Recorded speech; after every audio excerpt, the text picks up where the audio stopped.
Let me tell you how this little moment changed our lives. Hi, my name is Astrofel and I'm the creative director behind Tormenture, a game within a game about a kid playing a haunted video game in the 80s, which has just been released on Steam. And I'm here to tell you how, after 2 big failed projects and a bunch of smaller game releases, my team and I managed to catch the attention of the Game Kitchen, the creators of Blasphemous, by developing a 2 month game which will serve as a proof of concept for what would eventually become Tormenture. Let's get started! It's the summer of 2021 and I am leading a team of 3 people, Alberto doing music and sounds, Luis doing half of the programming, and me doing the other half as well as production and direction. We have been making video games for 4 years with no results.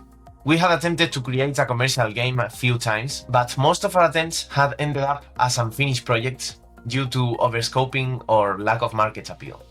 We had been working on a game with developer Baroque Decay, creators of Yappy Psycho and the upcoming Catechesis, for a few months, but we were not getting the funding needed to make it, and the game sadly had to be put on hold. So, we came up with a plan.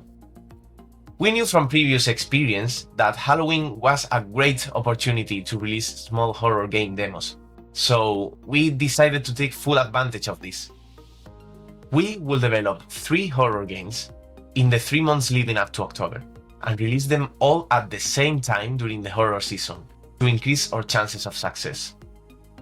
All 3 projects were designed with very quick asset production in mind.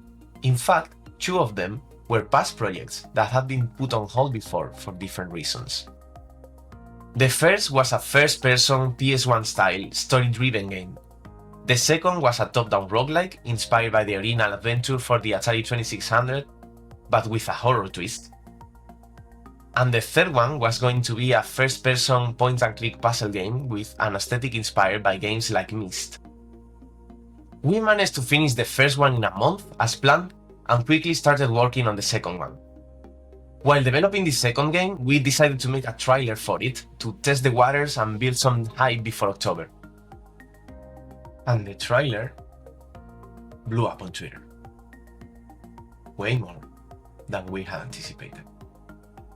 But I'll get back to that in a second. By the way, if you've ever faced challenges in game development, or you're a fan of retro horror games, let me know in the comments. I'd love to hear your stories.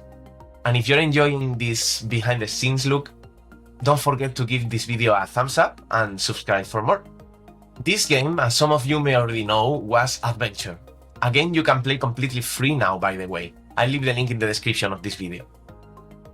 It was a little game in the haunted video game genre, inspired by a cult classic and with little hints at breaking the fourth wall. The total dev time for it had been 2 months, and in that time we have managed to make a complete, very appealing gameplay experience I am still very proud of to this day. So again, check it out, the link is in the description. So we got a lot of attention on Twitter from major retro horror developers and some big Spanish influencers, and we gained a lot of followers. Not only that, but we even got some emails from publishers interested in the game. From this point, everything moved very quickly. I had the contact for Mauricio Garcia from the Game Kitchen because he had been my teacher before, so I reached out to him for advice, and he made us the offer to join their new incubator initiative, Billete Cohete, which translates to rocket ticket in English. The way Billete Cohete worked was the following. We will start a new game from scratch, using the same core ideas that made Adventure popular, and they will hire us to develop the game for them. Then they will handle all the marketing and publishing so we could focus solely on development. This sounded like a great opportunity for us, so we said yes, and what followed was the 2-year development of Tormenture. Quickly, Alejandro and Carlos joined the team for art and level design, which were the biggest weak points of my 3-people team. And with this new complete 5-people team, we started developing Tormenture.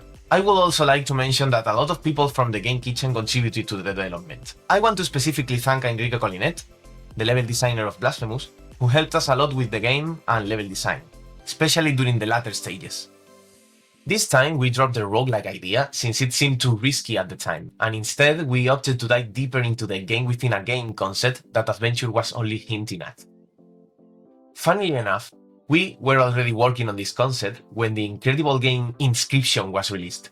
which works in a very similar way, so it instantly became one of our major influences. We were already drawing a lot of inspiration from Pony Island, the previous game by the same developer Daniel Mullins, who I had the pleasure of meeting at Guadalindy in Malaga last May, by the way, and it was great.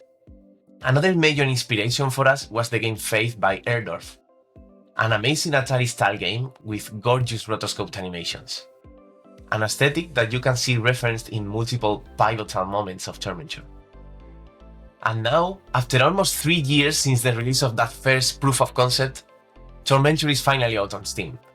I'll leave the link in the description too, so you can buy it or add it to your wishlist and enjoy all the beautiful and horrific moments we've lovingly crafted just for you. It's been an incredible journey, filled with highs and lows. I hope Tormenture brings you as much joy and terror as it did for us while making it. And remember, whether you're developing games or following your own passion, never give up. You'll get there. Thanks a lot for watching, and I hope you have a wonderful week and you achieve all your dreams. Bye!